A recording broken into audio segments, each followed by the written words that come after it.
इन्होंने इस बात को बिहार की जनता के सामने रख दिया कि ना हमारा कोई विचारधारा है, ना हमारा कोई प्रिंसिपल है, हमारी कोई आइडियोलॉजी नहीं है। भले ही हम नाम कर्पूरी ठाकुर का ले, लोहिया का ले, जयप्रकाश का ले, लेकिन हमारी कोई आइडियोलॉजी नहीं है। जिधर सत्ता जाएगा उधर हम जाएंगे। नीतीश कुमार पहले निकाह करते हैं, फिर तलाक देते हैं, फिर हलाला करते हैं, फिर निकाह कर लेते हैं। देखिए, मन परिवर्तन इनका कभी नहीं हुआ है। मन परिवर्तन मजबूरी था इनका।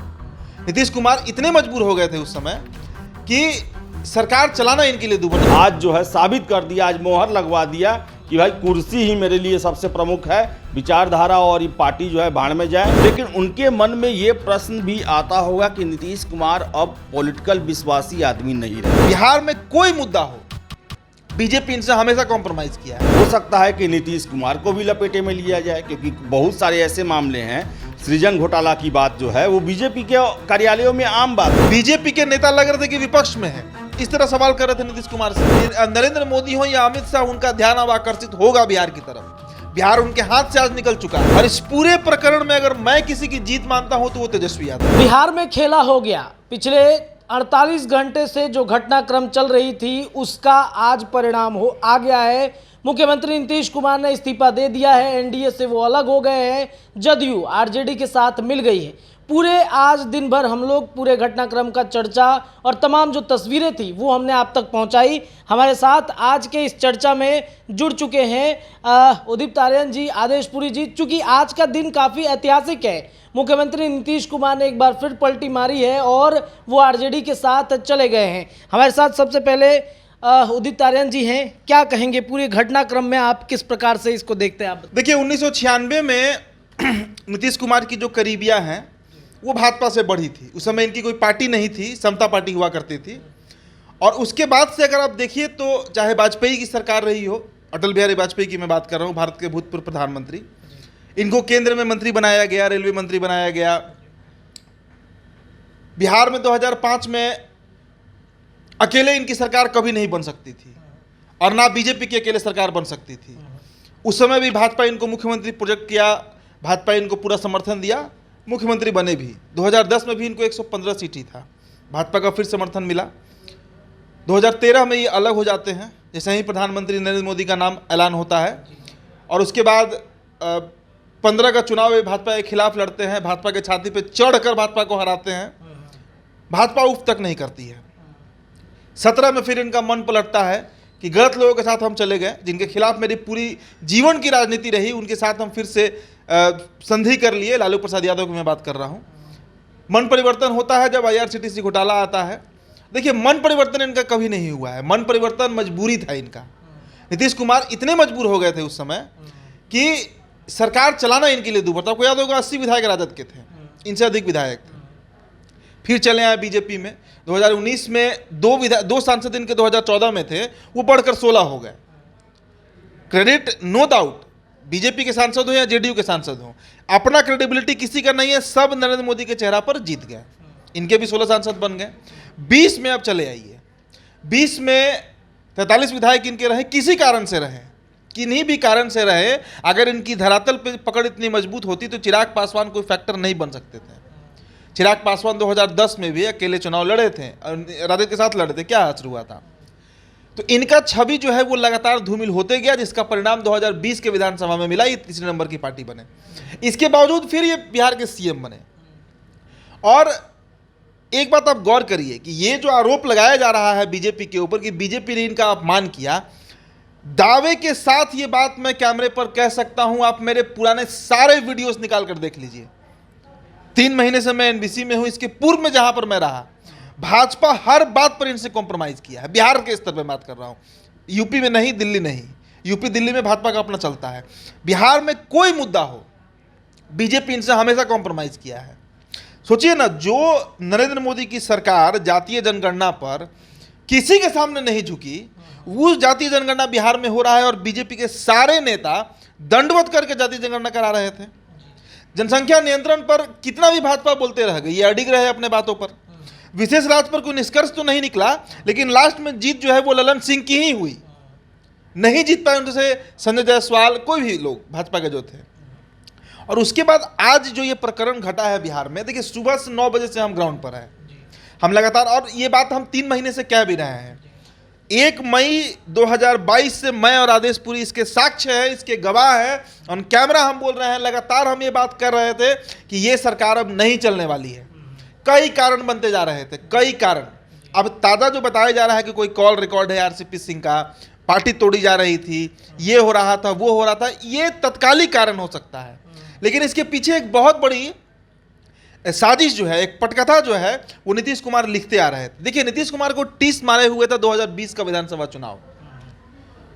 इनको पता था कि भले हम मुख्यमंत्री हैं, लेकिन अब आप ही एक बात समझिए, अगर आपके अकाउंट में ज़्यादा पैसा हो, सामने वाले के अकाउंट में कम पैसा हो, सामने वाला कितना भी हेकड़ी में रहेगा तो आप समझिएगा ना कि यार तुम हमसे कम हो।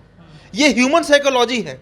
यही बात नीतीश कुमार को पच नहीं रहा था कि जिस भाजपा के ऊपर चढ़ के वो शासन किए, वो भाजपा के आज संजय जायसवाल इनसे सड़क पर सवाल पूछने लगे, शराबबंदी पे सवाल पूछने लगे, कई सवाल पूछने लगे, गन्ना का जो मिल बंद है उस पर सवाल पूछने लगे, हर मामले पर सवाल पूछा जा रहा था इनसे। विधानसभा का सत्र आप उठाकर देखिए, बीजेपी के नेता लग रहे थे कि विपक्ष में है, इस तरह सवाल कर रहे थे नीतीश कुमार से। ये अगर अपमान लगा है नीतीश कुमार को, तो भाई स्टेट का मामला है, एक विधायक अपने क्षेत्र का प्रतिनिधित्व करता है, प्रतिनिधि होता है, वो सवाल तो करेगा ही। और अब इनको असल मायने में देखिए, भाजपा के बारे में एक बात सभी लोग जानते हैं, सत्ता में वो अच्छा करे ना करे, विपक्ष में बहुत जबरदस्त करता है। भाजपा का पूरा आप 1980 से इतिहास उठाकर देखिए। तो बीजेपी के लिए, अच्छा अब इसका आपको हम 2-3 फायदा बताते हैं जो बीजेपी को होगा नीतीश कुमार से अलग होने का। पहला फायदा तो आप समझ लीजिए कि भाजपा के जो हार्डकोर वोटर हैं, जो सवर्ण वोटर हैं, उनका मन अब क्षुब्ध हो रहा था बीजेपी से, और इसका परिणाम 2020 के विधानसभा चुनाव में आप शाहाबाद का रिजल्ट उठाकर देखिए। 22 सीट है शाहाबाद में, 7 भोजपुर में है, 7 कैमूर में है, 7 भोजपुर में है, 7 रोहतास में है, 4 कैमूर और 4 बक्सर में है। 22 सीट होता है। 22 सीट में 19 सीटों पर महागठबंधन जीती। कारण सिर्फ एक था, इनके सवर्ण वोटर इनसे टूट रहे हैं। कारण है कि अब नीतीश कुमार और उनकी पूरी लॉबी जो है, उनका जो काम है, वो बहुत हद तक जो सवर्ण तबका है, देखिए खुलकर बात होना चाहिए। अब बिहार का सीन क्लियर हो चुका है, इसलिए कैमरे पर कोई बात मैं दब कर नहीं करूंगा, एकदम खुला बात होना चाहिए। वो सवर्ण विरोधी रहा है बिहार में, ये बात लगातार बोला जा रहा है तमाम लोगों के द्वारा, खासकर जो सवर्ण तबके के नेता है बीजेपी के, वो लोग बार बार ये बात उठाते हैं। दूसरा चीज, बीजेपी की दिल्ली जो है, जो केंद्र की बीजेपी है, उनका ध्यान बिहार से पूरी तरह हट गया था। उनको लगता था कि उनका एक आदमी है नीतीश कुमार, जो बिहार में सब कुछ मैनेज कर लेता है, बिहार में कुछ डेवलपमेंट हो नहीं हो, मिथिलांचल बह जाए, मगध सूख जाए, कोई लेना देना नहीं है। अब नरेंद्र मोदी हो या अमित शाह, उनका ध्यान अब आकर्षित होगा बिहार की तरफ। बिहार उनके हाथ से आज निकल चुका है। बिहार को समझने में ये नेता फेल रहे हैं, चाहे वो नरेंद्र मोदी हो चाहे अमित शाह हो। देखिए, बिहार वो भूमि रही है जो एक 80 वर्ष के बूढ़े को इतनी ताकत दे देता है कि अंग्रेज से जब कोई नहीं लड़ पाता है तो वीर कुंवर सिंह लड़ते हैं। बिहार वो भूमि रही है जहां पर एक 80 साल का जयप्रकाश नारायण दिल्ली में बैठी हुई शेरनी मां दुर्गा का रूप इंदिरा गांधी को कहा जाता था, उनको गद्दी से उतार दिया। बिहार एक डिफरेंट स्टेट है, पॉलिटिकली बहुत सैवी और बहुत साउंड स्टेट है। नरेंद्र मोदी इसको नहीं भाप पाए हैं और उसी का परिणाम आज मिला है। 4 दिन पहले तक, 48 घंटे पहले आप कहिए, 2 दिन पहले तक बीजेपी के किसी नेता को इस बात का आभास नहीं था कि इतना बड़ा स्टेप लेने जा रहे हैं। नीतीश जी खफा है, इस बात से सहमत है। बीजेपी के कुछ मंत्री जो शाहनवाज हुसैन ये लोग जो गए थे दिल्ली, वो मनाने गए थे केंद्र नेतृत्व को कि नीतीश जी के शर्त को मान लीजिए। केंद्र नेतृत्व को भी इस बात का आभास नहीं, तो उसने ठुकरा दिया। आज नीतीश कुमार पलट गया। और इस पूरे प्रकरण में अगर मैं किसी की जीत मानता हूं तो वो तेजस्वी यादव है। भाजपा को भी नुकसान है और नीतीश कुमार का सबसे बड़ा नुकसान है कि आज के बाद ना कोई इनका सिद्धांत रहा, पहले भी नहीं रहा है, लेकिन अब ये बात इन्होंने इस्टेब्लिश कर दिया। इन्होंने इस बात को बिहार की जनता के सामने रख दिया कि ना हमारा कोई विचारधारा है, ना हमारा कोई प्रिंसिपल है, हमारी कोई आइडियोलॉजी नहीं है। भले ही हम नाम कर्पूरी ठाकुर का ले, लोहिया का ले, जयप्रकाश का ले, लेकिन हमारी कोई आइडियोलॉजी नहीं है। जिधर सत्ता जाएगा उधर हम जाएंगे। ये बात नीतीश कुमार ने आज बिहार की जनता को बता दिया है। तो तेजस्वी यादव विपक्ष में थे, सत्ता में चले आए हैं, उनके लिए ये सुखद पल है, राजद कार्यकर्ताओं के लिए सुखद पल है, लेकिन बीजेपी बेचैनी में है और ये बेचैनी उनके लिए जरूरी भी है क्योंकि वो लगातार निश्चिंता के दौर से गुजरे जा रहे थे। बिहार सरकार के कई भाजपा के मंत्री हैं जो सिर्फ और सिर्फ मंत्री पद पर इसलिए बने हुए थे ताकि उनको कमाई हो सके उनकी। मैं बोला ना, आज मैं खुलकर बोलूंगा, कई नेता ऐसे हैं भाजपा के जो सिर्फ नीतीश कुमार के साथ इसलिए बने रहना चाह रहे थे, बिहार भाड़ में जाए, उनको बिहार से कोई लेना देना नहीं था। उनका एक ही मोटो था, सिर्फ और सिर्फ कमाई। आरोप भी लगाया गया है कई बार। अभी ताजा मामला आप देखिए, राम सूरत राय के ऊपर सीईओ के ट्रांसफर पोस्टिंग का कैंसिल किया गया। क्या मामला था भाई? पैसा का मामला था। तो ऐसे लोगों के हाथ में बिहार और केंद्र नेतृत्व। अब मोदी जी दिल्ली में बैठकर देश का विकास कर रहे हैं, हम ठीक है, लेकिन अगर अपने राज्य की बात करें, मैं एक बिहारी हूं, ये पीड़ा से गुजरता हूं भाई। हमारे यहाँ कुछ नहीं है, शिक्षक संस्थान, अस्पताल सब खत्म हो गया है, लेकिन यहाँ सरकार चलेगा तो बस नीतीश कुमार का। उनके अगल बगल 10-15 भाजपा के मंत्री हैं जो आगे पीछे करते रहेंगे, और अगर कोई टाइट होकर बात करेगा तो वो कांटा बन जाएगा नीतीश कुमार के आंख में। नुकसान किसका हो रहा है? बिहार का नुकसान हो रहा है। तो ये बहुत अच्छा हुआ है कि भैया केंद्र की भाजपा को भी अब बिहार की तरफ नजर डालना पड़ेगा कि ये स्टेट निकल गया उनके हाथ से। ये बहुत बड़ा सेटबैक है बीजेपी के लिए, समझिए, और अलार्मिंग मोमेंट भी है। आज भाई वहां क्या नारा लग रहा था? राजभवन के पास जब इस्तीफे को लेकर जा रहे थे नीतीश कुमार, मैं वहां खड़ा था। देश का प्रधानमंत्री 2024 में कैसा होगा? तो वो नीतीश कुमार जैसा होगा। 2024 का prime ministerial candidate will be Nitish Kumar, इसका नारा लगा है आज वहां पर। क्या इसका मतलब है कि नीतीश कुमार अब चैलेंज करेंगे 2024 में? कल सुबह इनकी सोनिया गांधी से बात हुई है, हो सकता है कि सोनिया गांधी का हरा सिग्नल इनको मिल गया हो। अभी ताजा मामला स्मृति ईरानी से जो उनका लोकसभा में हुआ था, उस बार का भी कांग्रेस को टिस मार रहा होगा। तो बहुत बड़ा आज का दिन रहा है बिहार की राजनीति में, नहीं देश की राजनीति में। केंद्र अब सचेत हो जाए बिहार को लेकर। बिहार गुजरात या महाराष्ट्र नहीं है। वहाँ के लड़के बिजनेस में आगे हो सकते हैं, वहाँ के लड़के पढ़ बहुत कुछ में आगे हो सकते हैं, लेकिन बिहार का लड़का, यहाँ का 12 साल का भी लड़का जानता है कि उसके राज्य का मुख्यमंत्री कौन है, वो कहाँ जन्म लिया है, किन किन घोटालों में उसका नाम है, सब कुछ जानता है। और इस बात को बिहार भाजपा को और केंद्र को समझना होगा। जी चलिए, तो आदेश पुरी के साथ जुड़ेंगे।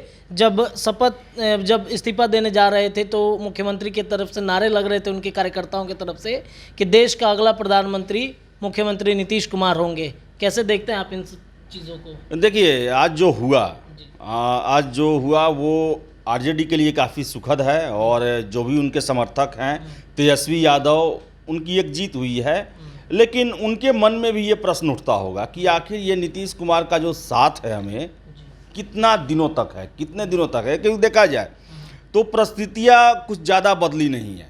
यहाँ पर भी आप देखें तो नंबर 2 का होने का जो एक दुख जो था नीतीश कुमार को, वो था, और नंबर 1 बीजेपी थी, तो वैसा नंबर 1 का बिहेव वैसा हो जाता है। नंबर 2 का जो होता है वो उसको दबा के रखा जाता है, और उसी कारण ये तोड़ के इसमें आए हैं। लेकिन सबसे बड़ी बात है कि यहाँ भी वो नंबर 2 है, और यहाँ भी आरजेडी नंबर 1 ही बनी हुई है। और आपको बताएं कि 2015 से 2017 तक भी जब नीतीश कुमार लालू यादव के साथ थे तो उस समय भी नंबर 2 पे ही थे, और यही कारण जो रहा वो उस समय इनके पलटी मारने का रहा। तो कहने का मतलब ये है कि राजद वाले लोग आज खुश तो होंगे ही, उनके नेता खुश होंगे कि सरकार में उन्हें शामिल होने का मौका मिलेगा, लेकिन उनके मन में ये प्रश्न भी आता होगा कि नीतीश कुमार अब पॉलिटिकल विश्वासी आदमी नहीं रहे। क्योंकि एक हरियाणा में चलता था ना कि एक नेता थे आया राम गया राम, उनका नाम रखा गया था। तो बिहार में भी नीतीश कुमार ने अपना एक चेहरा बना लिया पूरे देश में कि ये जो हैं ये कुर्सी के लिए ये सारे चीज़ से समझौता कर सकते हैं। आज जिसके साथ हैं और जिसको गाली दे रहे हैं, कल को हो सकता है गाली देने वाले के साथ हो जाए, और जिसके साथ हैं उसको भी गाली देने लगे। तो ये जो बिहार की राजनीति है, भले देखिए पॉलिटिकल ये जीत है, नीतीश कुमार सीएम रह गए, ये सब कुछ है, 8वीं बार वो शपथ ग्रहण करेंगे, लेकिन नीतीश कुमार एक हमेशा से राजनीतिक चरित्र की बात करते हैं, डिसिप्लिन की बात करते हैं, सिद्धांत की बात करते हैं। तो ये एक अच्छा मैसेज बिहार के लिए, बिहार के पॉलिटिकल व्यवस्था के लिए नहीं जा रहा है। आप सोचिए, बीजेपी और इस सब को साइड कीजिए, जो दूसरे राज्य के लोग हैं, दूसरे राज्यों की जो पॉलिटिकल पार्टी है, वो जो अब बिहार को आज देख रही होगी कि बिहार का मुख्यमंत्री आखिर कैसा है। कि सबसे बड़ी बात कि 17 सालों से हैं, ये दोनों दलों के साथ रह चुके हैं, बीजेपी के साथ भी रह चुके हैं, आरजेडी के साथ भी रह चुके हैं, लेकिन समस्याएं जस की तस बिहार की बनी हुई है। पलायन है, बेरोजगारी है, गरीबी है, नीति आयोग के हर एक इंडेक्स में ये नीचे रहते हैं। साथ में शासन था तब भी नीचे रहते थे। तो ये आज जो हुआ है, भले ये आरजेडी के लिए जीत हो, लेकिन बिहार के लिए बहुत बड़ी उपलब्धि नहीं है, क्योंकि समस्याएं वो बनी हुई है। और नीतीश कुमार के बारे में जो आज हरिभूषण ठाकुर बचौल एक बयान दिए हैं, कि नीतीश कुमार पहले निकाह करते हैं, फिर तलाक देते हैं, फिर हलाला करते हैं, फिर निकाह कर लेते हैं। वही इनकी स्थिति हो गई है बिहार में। तो आज हम इसी तरह देख सकते हैं कि देखिए सबसे बड़ा बात है कि 2024 में भी आरजेडी, अब देखिए अब जो है डर में अब आरजेडी को रहना है, क्योंकि नीतीश कुमार आप समझिए ना कि एक ऐसा नेता जो कि 3 बार बदल चुका है। 24 में भी क्या परिस्थिति होगा, 25 में भी क्या होगा, जो एक तरह से ही बातें निकल के आ रही है कि एक गठबंधन हुआ है, एक बात को लेकर जो है सहमति बनी है कि 2024 में नीतीश जी को प्रधानमंत्री कैंडिडेट के लिए उतारा जाएगा। तो क्या उस समय सिचुएशन वैसा नहीं होता है, पूरे देश के नेता नीतीश कुमार की अगुवाई में नहीं आते हैं, तो क्या नीतीश कुमार कुर्सी खाली करेंगे? ये आरजेडी के लिए आज प्रश्न बन गया।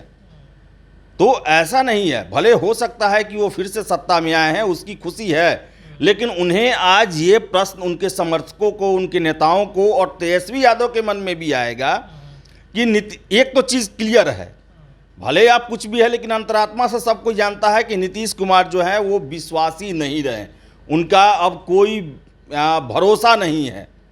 उन्होंने पार्टी को व्यक्तिवादी बना दिया, पार्टी में उन्होंने कोई नंबर 2 नहीं बनाया, कोई भी जनाधार वाला नेता नहीं बनाया। अशोक चौधरी खुलेआम कहते हैं कि नीतीश के अलावा हमारे किसी नेता में बूता नहीं है कि 5000 का भीड़ वो इकट्ठा कर सके। तो ये पार्टी के लिए जो है ना, ये जदयू जो है वो अब नीतीश कुमार के राजनीतिक महत्वाकांक्षाओं को पूरा करने के लिए पार्टी रह गई है। तो देखिए अब सारे प्रश्न जो नीतीश कुमार के 17 साल के जो कहा जाए कि कलंक है, अब वो आरजेडी के माथे भी चला गया। अब उनसे भी प्रश्न होगा शराबबंदी को लेकर। और उदित ने जैसा बताया कि बीजेपी जो है अपोजिशन में काफ़ी मजबूत रहती है, काफ़ी प्रश्न करती है। बीजेपी के ही प्रश्नों के कारण, पीसीए के कारण 2017 में इनकी सरकार चली गई। और सबसे बड़ी बात आपको मैं बता दूं कि 2013 में जब नीतीश कुमार हटे थे तो उस समय बीजेपी न सरकार में थी और आडवाणी का उस समय बीजेपी हुआ करता था। अभी सिचुएशन अलग है, अभी नरेंद्र मोदी और अमित शाह का बीजेपी में पकड़ है, सरकार में वो हैं। तो इतना स्वाभाविक है कि अब बिहार में राजनीतिक बदलावों का भी दौर शुरू होगा। जो पहले दायरे में केवल लालू परिवार हुआ करता था कि उनके यहाँ ही सीबीआई के छापे पड़ते थे, अब लिख लीजिए अगले 1-1.5 महीने के अंदर में जदयू के, भले नीतीश कुमार ना हो लेकिन उनके बड़े बड़े जो दाएं बाएं रहने वाले नेता हैं उनके यहाँ ईडी या सीबीआई के छापे पड़ेंगे। और बिहार और दिल्ली के बीच में जो बंगाल और दिल्ली का रिलेशन था वैसा ही रिलेशन बनाने की कोशिश की जाएगी। उसी तरह केंद्र और राज्य के बीच में टकराव होने की स्थिति पैदा होगी। और हो सकता है कि नीतीश कुमार को भी लपेटे में लिया जाए, क्योंकि बहुत सारे ऐसे मामले हैं। सृजन घोटाला की बात जो है वो बीजेपी के कार्यालयों में आम बात है। हम और हमारे सहयोगी एक थे, हम लोग कल गए थे तो वहाँ पर खुलेआम हो रहा था कि नीतीश जी को ऐसा क्या लग रहा है कि वो आरजेडी के साथ चले जाएंगे तो सृजन क्या खत्म हो जाएगा, मुजफ्फरपुर बालिका गृह कांड जो है वो खत्म हो जाएगा। तो ये सारे चीज़ों को लेकर जो है लपेटे में लिया जा सकता है। और ये जो अभी की भाजपा है वो लेगी ज़रूर, क्योंकि आप देख ले कि महाराष्ट्र में जिस तरह ऑपरेशन इन लोग किए, गोवा में किए, मध्य प्रदेश में किए, तो जहाँ पर ये सफल नहीं होते हैं वहाँ पर ईडी और सीबीआई का सहारा लेते हैं।